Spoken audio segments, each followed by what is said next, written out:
बिस्मिल्लाहिर्रहमानिर्रहीम। रसूल करीम सल्लल्लाहु अलैहि वसल्लम रात में अपने हुजरे के अंदर तहज्जुद की नमाज़ पढ़ते थे।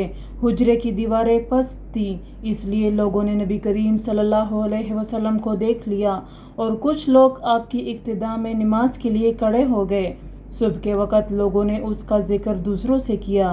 फिर जब दूसरी रात आप खड़े हुए तो कुछ लोग आपकी इक्तिदा में उस रात भी खड़े हो गए।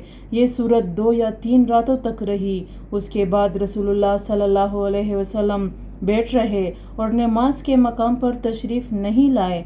फिर सुबह के वक़्त लोगों ने उसका ज़िक्र किया तो आपने फरमाया कि मैं डरा कि कहीं रात की नमाज तहज्जुद तुम पर फ़र्ज़ ना हो जाए। इस ख़्याल से मैंने यहाँ का आना नागा कर दिया।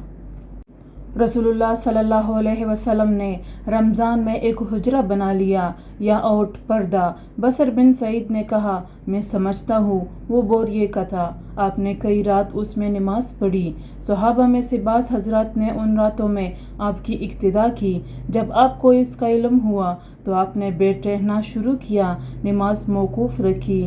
फिर बरामद हुए और फरमाया, तुमने जो किया वो मुझको मालूम है, लेकिन लोगों तुम अपने घरों में नमाज पढ़ते रहो, क्योंकि बेहतर नमाज आदमी की वही है जो उसके घर में हो, मगर फ़र्ज़ नमाज मस्जिद में पढ़ना ज़रूरी है।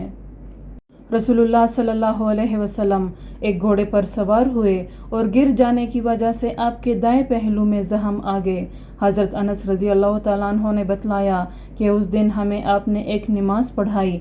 चूँकि आप बैठे हुए थे इसलिए हमने भी आपके पीछे बैठ कर नमाज़ पढ़ी।